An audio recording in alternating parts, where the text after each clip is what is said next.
Hello, beautiful beings. Greetings, magnificent ones. Are you shining? Is your light switch on? Yes. If not, switch it on. We just wanted to sit down, my brother, Simon, Paul Sutton, He's doing it again. and my name is Philipp Archan. And we decided to, Just in case you didn't know. sit down and speak about the workshop that we put on yesterday.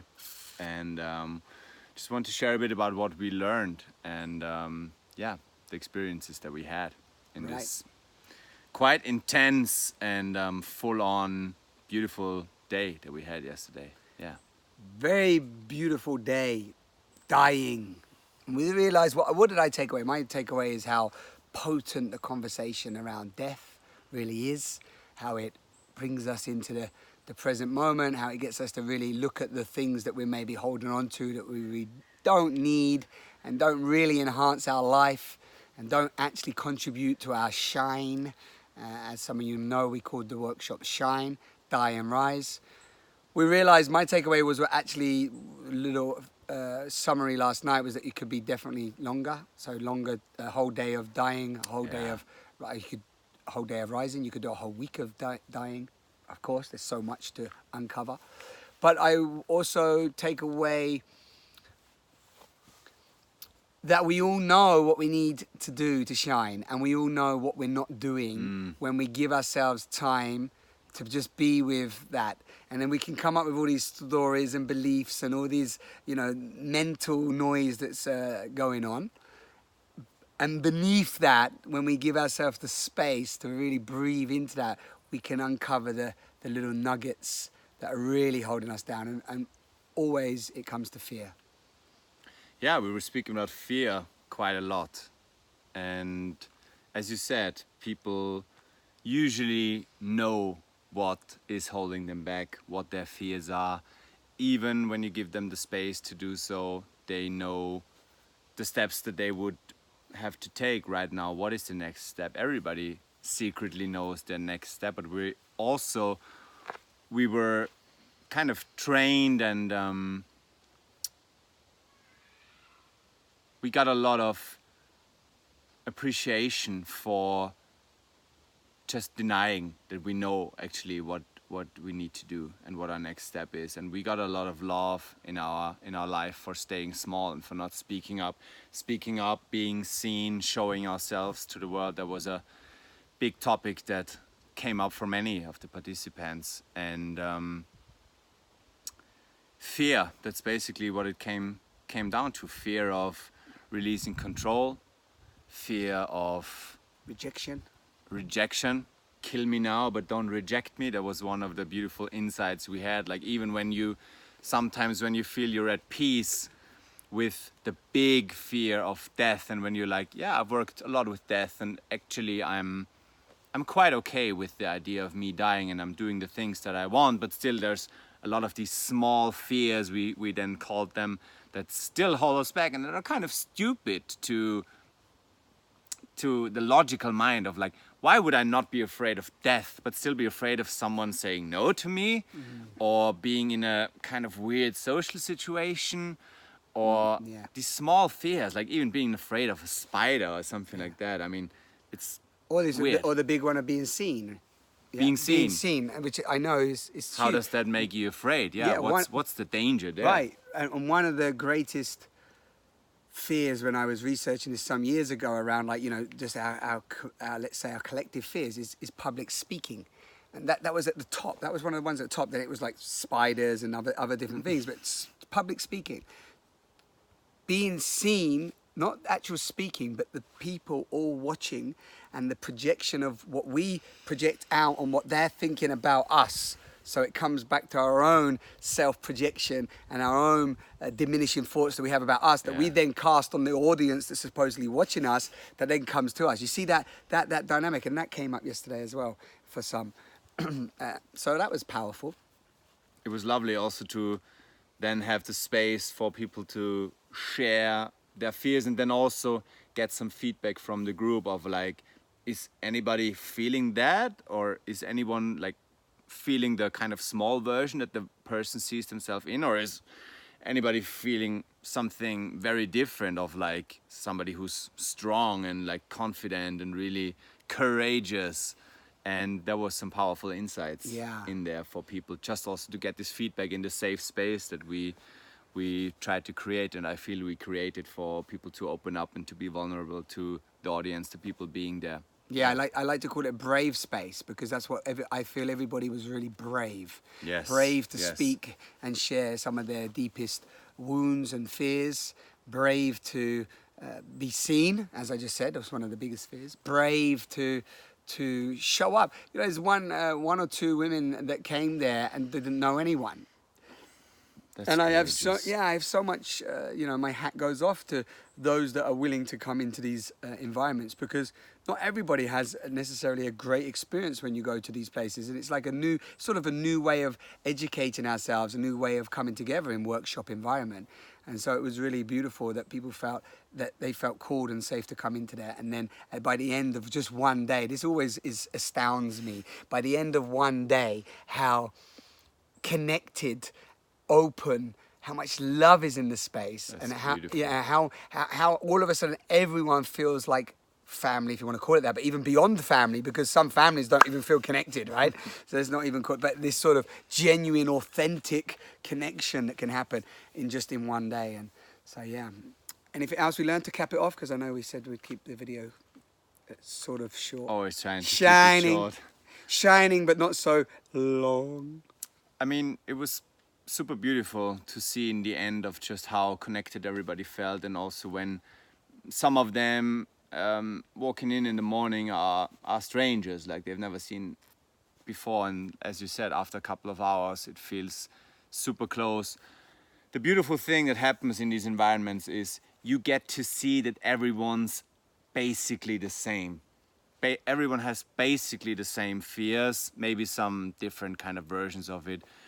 Everyone's doubting, everyone has fears, nobody's free of fears. And also, well, even those that are fearless, it's not that they're free of fears. Like I find myself quite fearless. The fears still come, but it's our relationship to them. So it's changing the relationship, right? You're still doing stuff while you experience fear. Sometimes that's how you master it, basically. Yeah. It's not about, it's also one thing that we had, it's not about waiting till we healed all our traumas, we overcame all our fears, and then I'm gonna start like doing stuff or shining. It's I'm gonna do all of this stuff while all of the mess is still happening, and still I'm allowing myself to go forth with that. And maybe it's a good space to even share like just a tiny bit of our shine thing that we came up. Yeah, I thought we could do Or another. you want to keep that for the book? Exactly. Coming soon. In bookstores, May 37th. Exactly. I think we could do another video on that, because that was really lovely.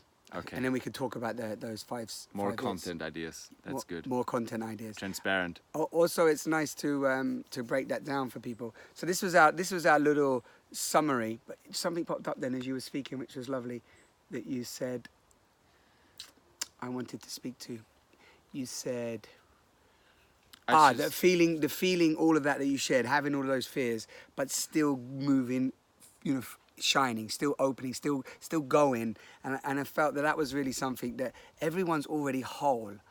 Like, I know this is conceptual until it really sinks, but you're already whole. You're already complete in your incompleteness and in your the so-called imperfection, as I love to always break it down. I'm perfect, imperfect, I'm perfect. It's telling you that. And when we can really let that sink as a new, let's say a new rewiring, then you're showing up. Because one of our beautiful friends showed us, like, well, how many more workshops do I have to do? How much do I have to do? It's like, you don't have to keep doing more, but we do this work as a celebration of this continuation of rewiring and shining. Yeah, so coming in these environments is more like coming in to be with like-minded beings and souls that are rewiring themselves. And energizing us and learning some new stuff, Yes. but not like sharing, just to get something, or just to come in with like, I need to have a breakthrough. We had that once. Yes. Also somebody's like, I feel like everyone's having a breakthrough and I'm having resistance to get up there because I am feeling that might not have one and stuff Right. like that. And then it's also like, it's not really about the attachment of having a breakthrough, but it's like celebrating all of that. And what you said is beautiful, and it didn't sink in for a long time for me. I remember, because you also told me like, you're already you're already complete. And that's the thing with these things, sometimes before it really sinks into the core of your being, you kind of feel like, yeah, it makes sense, and conceptually I kind of understand. You that wanna makes believe sense, it. but it needs to like drop down, and that sometimes takes repetition, rewiring, as you said, and It also does. And time. seeing other and being with other people, right? Being in these spaces with other beautiful, courageous beings, and seeing yourself reflected in them, and seeing the beauty in them, even though they're not seeing it. So you get to see their beauty. They're not seeing it. You see it, and you're like, if you spot it, you got it. So like, that's in me, and they get to see you, and then you shine, and you get they go, actually, I can shine like this. He showed his vulnerabilities and his insecurities, and he's still shining. So I must be able to still shine with these. There's confidence and power in me sharing these things. I don't have to hide them from myself and the whole world. Oh, wow, that's liberating. So there's these constant reminders where, we're coming to share our completeness in order to rewire the false stories that have limited us and told us that we're not. And then in that space, we can play together. And at the end, we were all shining even more brightly together as we danced our shine. And that was, sort of the little summary, really, of what we took from it. Yeah. I mean, we could speak more, of course. But that's Always nice. many learnings, but I think, it's quite a good summary. And just And maybe what did you learn about, maybe for you, just to bring it more personal, what did you also learn about yourself? Maybe we can just talk a few minutes on that, or even about your own facilitation or being in a group dynamic. Yeah, just a one nugget. What did you really learn about yourself yesterday? I learned that it's really just until you get into what you want to do, and you actually experience it, before that you're never gonna have the feeling that you know enough, that you kind of are ready. Because for me, as you know, and also I'm quite sharing openly around this, that I'm learning about all of this work for many years now, but still sometimes feeling like I'm not ready yet to like hold space, to share what's alive in me, share my wisdom, share the things that I learned, and support others in sharing them. And yesterday, I was feeling very relaxed, and just I just had a good time in there. And it's again this feeling, and I felt it many times before, but it's just the point for the mind that really it's gonna tell you, yes, you know enough now, yes, you're ready now, yes, now you have read enough books and made enough programs, enough courses, enough certifications, so you can finally start doing what you want to do. That's just never gonna happen. And there is quite a leap into that of like, okay, I'm just gonna do it anyway, and I'm gonna see what's coming up. And also there were moments where I was also facilitating with you, and there were moments where I was like, am I saying the right thing now, or like, is this the right thing to share? But it's again this whole idea of there is no right way to do it. If I show up, and if the intention is to just be there and share, and like, as we say, my intention is to plug into the wisdom that's coming through me, it's not my wisdom anyway, so why be attached to that? Yeah. Then there's no right and wrong way to do it, but I can just do it and then be with whatever is. So, and for me, like, as I said, I've read so many books, like I've done so much stuff of consuming content, but the actual experience of just being there and having your nervous system experience of like, I can do this, I can be in this role, I can just go there and actually live it and do it, just changes, because your nervous system is learning, okay, I'm not dying from doing that. Right. So for me, what I hear you saying is clear intention is paramount. I don't know how many people actually go out there and create these brave spaces for people, but if you set the clear intention and you'll go in there with this willingness to also die and surrender and not think that you're the one that has to do everything, you trust the collective group, you trust the collective intelligence that's coming through you. There's a calling for trust, clear intention, trust. And then for me, you're only learning the arena. Likewise, I love reading books, I love watching content and listening to inspiring stuff, but at some point you have to get in the arena. You know this being a musician. If you don't know Philipp's music, listen to his music. It's beautifully phenomenal. More coming as well.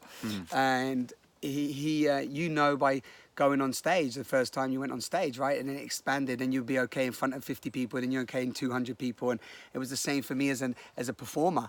The first few stages are like, oh, nerve-wracking. Of course. And yeah. still, it's nerve-wracking if you have to. I was recently on stage in front of maybe 1,000 people, I don't know, something like that, 1,500. And of course, you go on there and the heart's going, and you're feeling that aliveness, but then you know that you just show up and whatever happens, happens. Yeah. So my learning really just in essence was that by only being in the arena, I get to really die and connect and allow the love to really come through me.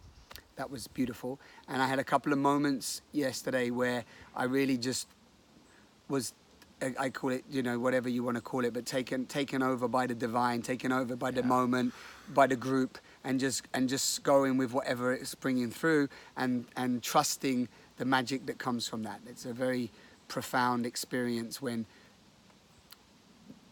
you get to feel the love. We're talking about the real, many people call it the love, but this real life force where you dissolve the identity. There's an identity dissolving that takes place, and you get to meet everyone in the space and in the environment. That is priceless. That is such a I got tingles as I say that. It's such a profound feeling that if you think you're just going to a workshop, for me, we're doing the micro macro in these spaces, and we're working with the collective. And so what we're doing on ourselves and with each other, and bringing that love and welcoming, invoking that love, connection, unity in that space, we know that we're plugging into the field of intelligence that's all around, that's plugging into all the other beautiful beings on this planet that are making a conscious decision to purify and, let's say, face the shadows, face the pain, face the wounding, and then feel it, let it in, not just let it go, let it in, and then feel the relief. I'm going to say relief from that. And to be with a group of people willing to do that, at the moment, that's one of my most beautiful experiences. Yeah, and that was really, like I told you before, but that was really powerful moments sometimes, and it was amazing to witness, like hard to describe, and it wouldn't make sense to describe it right now, but the field of intelligence, whatever you want to call it, is really kind of wanting, as you beautifully said yesterday, it's wanting to heal, it's wanting to come through, it's wanting to show itself. Truth is wanting to come through. If we manage to we create a little be the transmit. We create a little container, and then we practice getting out the way. Yeah. And then it comes through and gives you so much beauty and joy and wonder and awe and Lovely. Wow, there you go. That was our 5-minute vid. Yeah. The intention, clear intention. Clear intention. 5-minute vid, clear intention. Okay, but still, yeah. But this is nice. This is a beautiful sharing for me and whoever listens to it. If you take anything from this, or you want to ask any questions, feel free to send us a message. Yeah, we'd love that. In the comments. If this sparks something for you, then share that too, because that's the feedback loop, right? It's not just us talking. We're putting this out there to hopefully, to offer and hopefully support one of you watching this beautiful video. Yeah. So, thank you. Thank you for watching. Thank you, Simon. For our first co-creative. The dragonfly is back. That's our spirit animal for the days we spent together right now. And that's it. Beautiful. We're going to show you a bit of nature. Yeah, and then and shine. Shine on. Shine on.